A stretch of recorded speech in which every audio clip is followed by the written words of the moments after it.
కార్యక్రమానికి ముఖ్య అతిథిగా ఇచ్చేసినటువంటి రిసోర్స్ పర్సన్ ప్రొఫెసర్ వేణుగోపాల్ స్వామి గారికి, అలాగే వేదిక పైన ఉన్నటువంటి అకాడమిక్ కోఆర్డినేటర్, ఐపీఎస్సి కోఆర్డినేటర్, తర్వాత సైన్సెస్ డీన్ అయినటువంటి దినకర్ గారు మరియు హిందీ అధ్యాపకులతో పాటు ఈ కార్యక్రమాన్ని ఆర్గనైజ్ చేస్తున్నటువంటి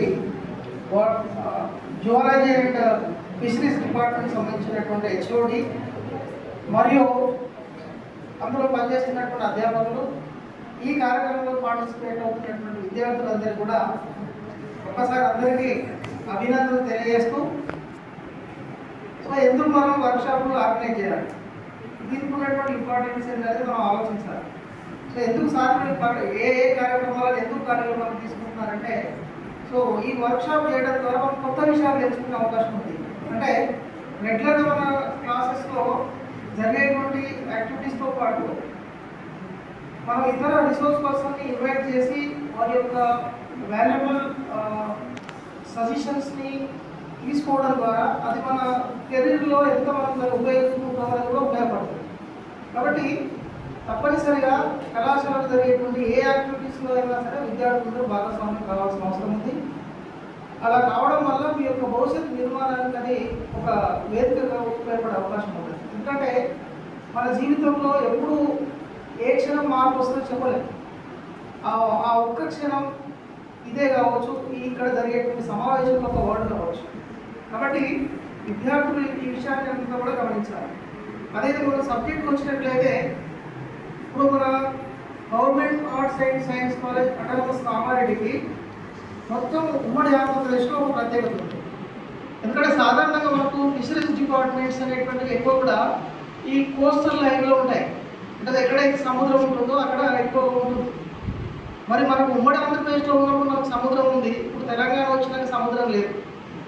ఇక్కడ మనకు నిజంగా ఈ కాలేజీని ప్రిన్సిపల్గా వివరించినటువంటి ప్రొఫెసర్ ఏ నరసింహారెడ్డి గారు, ఆయన విజన్ దూరదృష్టితో ఈ కళాశాలలో ఒక వినూత్నమైనటువంటి కోర్సుల్ని ఇంట్రొడ్యూస్ చేయడం జరిగింది.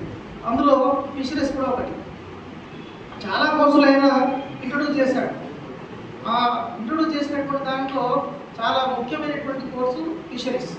ఈ ఫిషరీస్లో చదివినటువంటి విద్యార్థులు ఈరోజు జిల్లాల్లో కానివ్వండి, లేదా రాష్ట్రంలో కానివ్వండి, లేదా విదేశాల్లో కానివ్వండి, ఒక అత్యున్నతమైనటువంటి జీవన ఒక సమాజాన్ని ప్రభావితం చేసే స్థితిలో ఉన్నారు. బహుశా మీరు కూడా రేపు భవిష్యత్తులో ఆ స్థితికి చేరుకునే అవకాశం ఉంది. ఇప్పుడు జనరల్గా ఒక కామన్ పర్సన్గా ఆలోచించినప్పుడు, ఇప్పుడు ఫిషెస్ అనే చేపలు అనేటువంటివి చాలా మంచి ఆహారం అని మనం చెప్తున్నాం. కంపేర్ టు ఇప్పుడు మటన్ కానివ్వండి, లేదా చికెన్ కానివ్వండి, వీటితో కంపారిజన్ చేసినప్పుడు చేపలు తింటే, ఇప్పుడు ఏ హాస్పిటల్కి మనం వెళ్ళినా ఖచ్చితంగా మీకు చేపలు తినడం అని చెప్తారు. కారణం ఏంటంటే చేపలు తినడం ద్వారా మన హెల్త్కి సరిపడేటటువంటి మినరల్స్ కావచ్చు, లేదా ఇతర అన్ని రకాల పోషకాలన్నీ కూడా ఈ ఫిష్లో ఉంటాయి. అయితే ఇక్కడ మనం ప్రాక్టికల్గా గమనిస్తే సొసైటీలో ఇప్పుడు మనం చేపల మార్కెట్కి వెళ్ళినప్పుడు, అంటే ఎందుకు ఈ విషయం చెప్తున్నారంటే, విద్యార్థులుగా మనం సమాజంలో జరుగుతున్న వాటిని ప్రభావితం చేయాల్సిన అవసరం మన పైన ఉంది. మీరు కామారెడ్డి ఫిష్ మార్కెట్ వెళ్ళి చూడండి, లేదా ఇక్కడ అశోక్ నగర్లో ఉండేటువంటి ఫిష్ మార్కెట్ వెళ్ళి ఒకసారి చూడండి, ఎక్కడ పెడుతున్నారు వాటిని? మురికి కాలువల దగ్గర పెడుతున్నారు. ఇది నిజానికి చాలా మనకు ఇబ్బందికర పరిస్థితే. ఎందుకంటే మనం బలమైన ఆహారం తీసుకోవాలని అంటున్నాం, కానీ బలమైన ఆహారం ఎక్కడ మనం దాన్ని స్టోర్ చేసి మనం అమ్ముతున్నాం అనేది కూడా ఇంపార్టెంట్. కాబట్టి మీరు అదే ఫిషరీ స్టూడెంట్స్గా, ఎందుకంటే ఈరోజు ప్రతి ఒక్కరు కూడా హైజీనిక్ కోరుకుంటారు. సో మనం తీసుకునేటువంటి ఫుడ్ అనేది తప్పనిసరిగా అది మంచి ఎన్విరాన్మెంట్లో దాన్ని మనం తీసుకోగలగాలి. కాబట్టి ఇప్పుడు రెండు విషయాలు బిజినెస్ డిపార్ట్మెంట్ చేయాల్సిన అవసరం ఏంటంటే, ఫస్ట్ అవేర్నెస్ క్రియేట్ చేయాలి.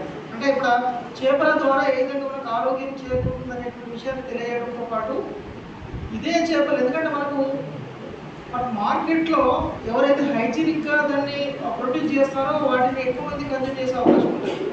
కాబట్టి వీలైతే ఇక్కడ మనకు కాలేజ్కి ప్లెన్ క్యాంప్ లాంటి మేము గతంలో ఒకసారి మీ హెడ్తో డిస్కస్ చేయడం జరిగింది. దాదాపు మనకు ఫిష్ పాండ్ ఉంది. ఇప్పుడు ఇది మనము ఒక ఏమంటారు, దీన్ని కృత్రిమ పద్ధతిలో మనం దీన్ని ఏర్పాటు చేసుకుంటాం. కానీ మన కాలేజీ ఉన్నటువంటి భూముల్లో సహజ సిద్ధంగా ఏర్పడేటువంటి చెరువులు కూడా ఉన్నాయి. బహుశా మీరు స్టేడియం బ్యాక్ సైడ్ కనుక మీరు చూస్తే ఒక చెరువు లాంటిది కూడా ఉంది.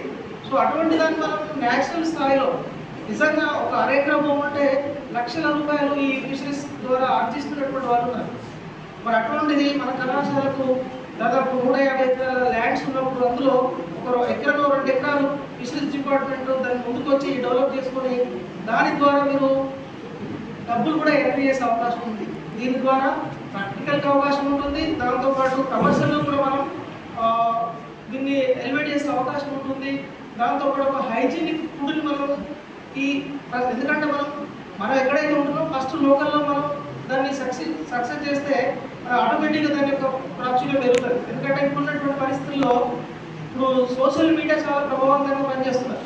ఎక్కడ ఏం జరిగినా వితిన్ మినిట్స్లో మనం తెలుసుకునే అవకాశం ఉంది. ఒక రామారెడ్డి గవర్నమెంట్ ఆర్ట్స్ సైన్స్ కాలేజీలో పిల్లల ద్వారా ఫిష్ను ప్రొడ్యూస్ చేసి వాటిని ఒక హైజీనిక్ పద్ధతిలో మార్కెట్లోకి మనం తీసుకొచ్చినట్లయితే డిపార్ట్మెంట్ ఆదాయం వస్తుంది, అందులో పనిచేస్తున్నటువంటి విద్యార్థులకు కూడా ఇన్కమ్ సోర్స్ అనేటువంటి అవకాశం ఉంటుంది. రేపు భవిష్యత్తులో మీరు ఎంటర్ప్రెన్యూర్గా కూడా డెవలప్ అయ్యే అవకాశం ఉంది.